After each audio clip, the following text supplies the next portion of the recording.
नमस्कार साथियों, कैसे हैं आप सभी। आशा करता हूं बहुत ही अच्छे होंगे और अपनी पढ़ाई को बहुत बेहतरीन तरीके से कर रहे होंगे।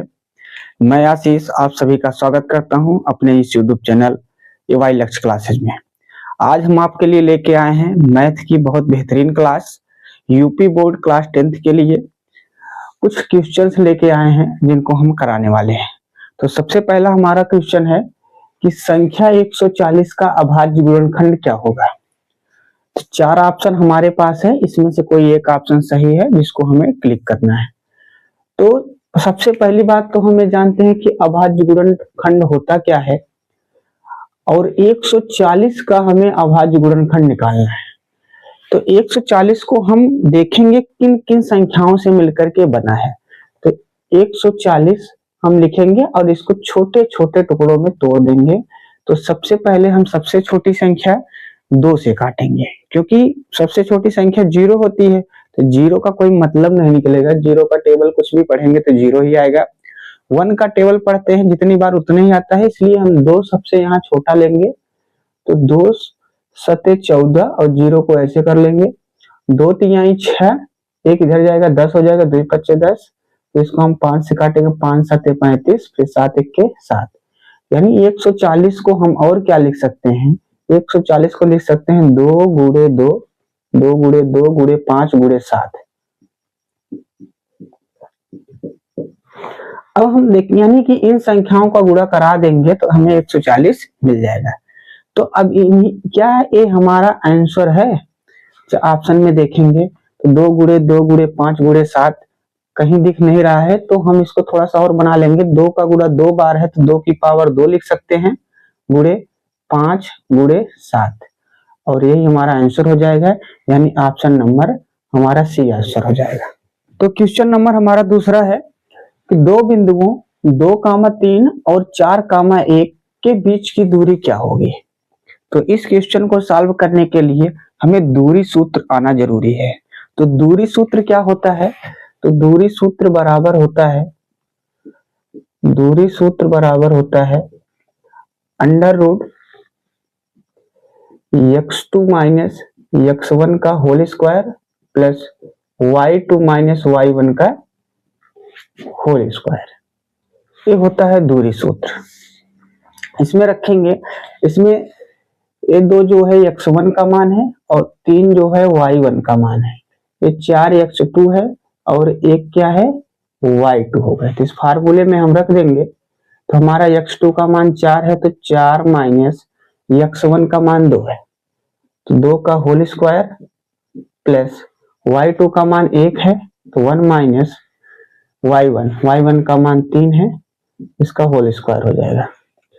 आगे करेंगे, 4 में से 2 घटेगा, 2 का स्क्वायर प्लस 1 में से 3 तो नहीं घटेगा, 3 में से 1 घटेगा तो -2 का स्क्वायर, फिर आ जाएगा 2 का स्क्वायर 4 प्लस -2 का स्क्वायर भी 4 ही होता है, क्योंकि माइनस का स्क्वायर करने से प्लस हो जाता है।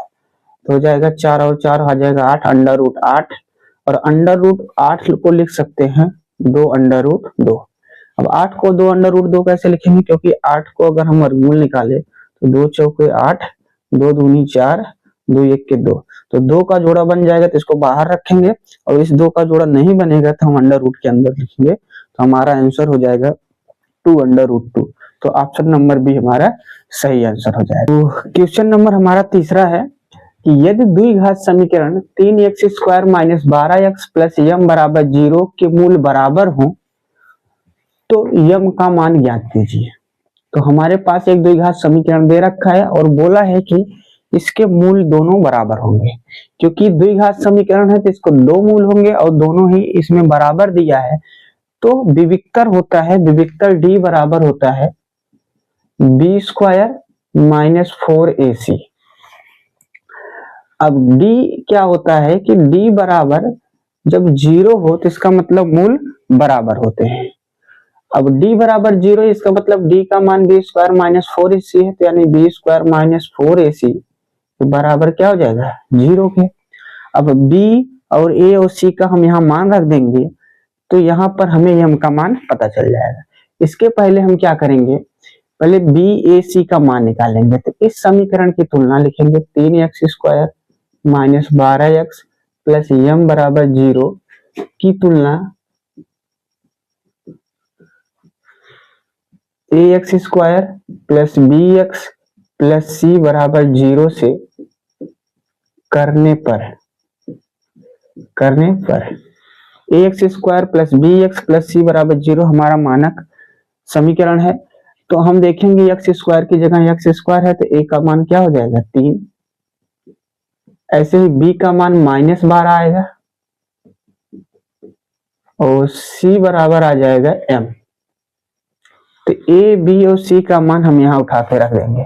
तो b का मान कितना है -12, तो यहाँ हो जाएगा -12 का स्क्वायर -4 गुणे a का मान है 3 गुणे c का मान m दिया गया है बराबर 0। तो माइनस का स्क्वायर करने से माइनस हट जाता है, प्लस हो जाता है, यानी 12 का स्क्वायर हो जाएगा 144 माइनस 4 तिहाई 12m बराबर 0। 144 बराबर -12m इधर जाके प्लस 12m हो जाएगा।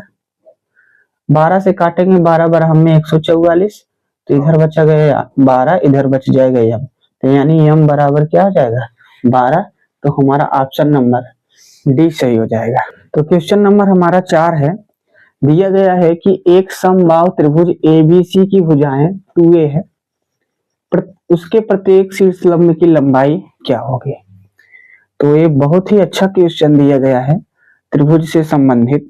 देखते हैं कैसे इसको हम करेंगे। सबसे पहले हम एक त्रिभुज बना लेते हैं, और कैसा त्रिभुज रहेगा समबाहु त्रिभुज रहेगा। समबाहु बोला है तो सभी भुजाएं बराबर होंगी। इस त्रिभुज का नामकरण ABC कर देते हैं।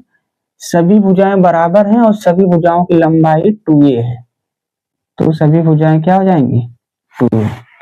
और कह रहे हैं कि इसके प्रत्येक शीर्ष लंब की लंबाई क्या होगी। शीर्ष लंब क्या होता है, शीर्ष से खींचा गया लंब शीर्ष लंब कहलाता है, और इसके सभी शीर्ष लंब भी बराबर होते हैं समबाहु त्रिभुज के। तो कोई हम एक शीर्ष लंब की लंबाई निकाल ले, वही सभी शीर्ष लंबों की लंबाई हो जाएगी। इसलिए हम एक ही शीर्ष लंब खींच देते हैं। ए से हम मान लेते हैं कि यहाँ पर एक कोई बिंदु डी है। अगर हम शीर्ष लंब खींचेंगे तो लंब मतलब क्या होता है 90 डिग्री, शीर्ष मतलब शीर्ष डाला गया लंब, यानी 90 डिग्री बनेगा तो एक त्रिभुज बन जाएगा, वो भी समकोण त्रिभुज। अब हम इसी समकोण त्रिभुज को ले लेते हैं ABC, तो लिखेंगे समकोण त्रिभुज ADC में पाइथागोरस प्रमेय लगा देंगे। पाइथागोरस प्रमेय से पाइथागोरस प्रमेय क्या कहता है, देखिए अब 90 डिग्री है तो इसके सामने की भुजा AC कर्ण हो जाएगी। तो कर्ण का स्क्वायर बराबर AD हमारा लंब हो जाएगा, यानी लंब का स्क्वायर प्लस आधार DC हो जाएगा, आधार का स्क्वायर। पूरक त्रिभुज तो समबाहु त्रिभुज है, लेकिन अगर हम इस शीर्ष लंब से हम इस त्रिभुज की बात करें तो ये हमारा समकोण त्रिभुज है, और समकोण त्रिभुज में हम पाइथागोरस प्रमेय लगा सकते हैं।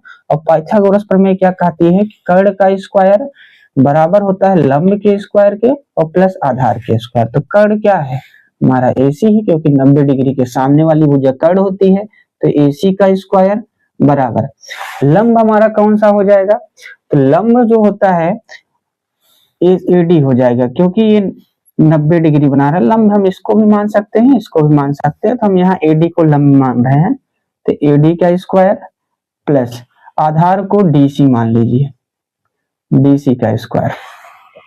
तो हमें निकालना क्या है शीर्ष लंब हमारा यहाँ AD है, तो AD का मान निकालना है। तो AC का मान दिया है 2a, तो 2a का स्क्वायर बराबर है AD क्या हो जाएगा, AD तो हमें निकालना है, तो AD को हम ऐसे ही रहने देंगे, AD का स्क्वायर प्लस DC, D से लेके C तक मान कितना हो जाएगा, क्योंकि BC हमारा 2a है, 2a को अगर हम यहाँ से शीर्ष लंब डाल दें तो शीर्ष लंब 2 बराबर भागों में बांटता है, यानी ये पूरा यहाँ से यहाँ तक 2a है, तो A भी A हो जाएगा, A भी A हो जाएगा, यानी DC का मान हमारा A हो जाएगा।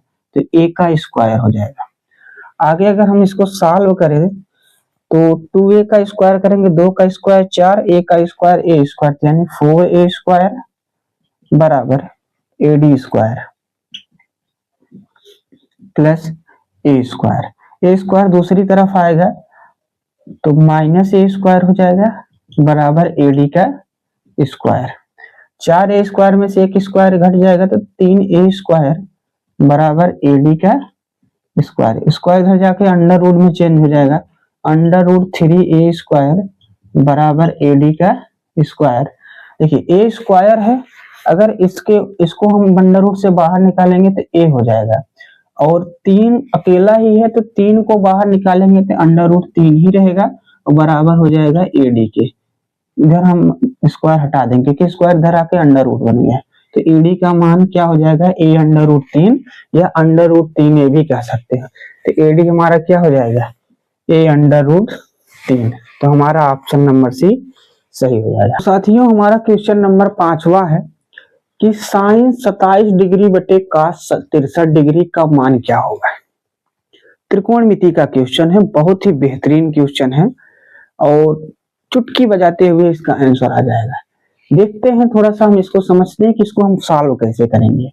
तो यहाँ साइन 27 डिग्री है, यहाँ कॉस 63 डिग्री है। जब ऐसा भी क्वेश्चन मिले तो या तो हम साइन को कॉस में बदल लें या तो इस कॉस को हम साइन में बदल लें, कुछ भी कर सकते हैं। तो हम क्या कर रहे हैं, साइन को कॉस में बदलते हैं। तो इसको हम कैसे लिख सकते हैं, तो साइन 27 को लिख सकते हैं, साइन को तो साइन ही रहने देते हैं, और 27 को लिख सकते हैं 90 माइनस 63, क्योंकि 90 में से 63 घटाएंगे 27 आएगा, अपान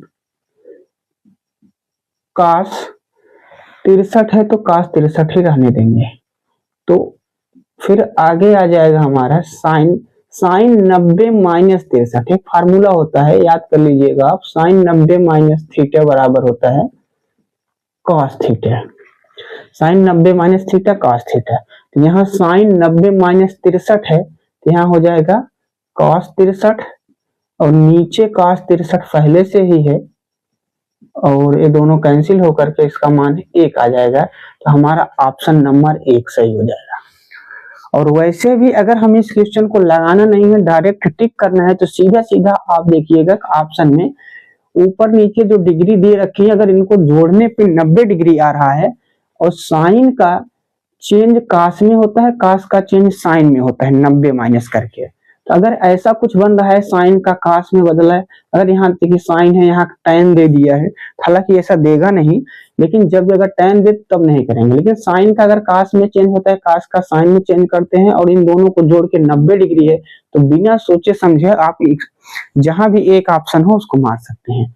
तो बहुत ही आसान है, बाकी मैंने मेथड बता दिया है कि कैसे लगाया जाता है, इस तरह से लगा सकते हैं। कैसे समझेंगे, साइन 27 को लिख सकते हैं, साइन तो साइन ही रहेगा, 27 को 90 माइनस 63, क्योंकि 90 में से 63 घटाएंगे तो 27 ही आएगा, बाकी नीचे एक को चेंज करेंगे, एक को ऐसे ही रहने देंगे।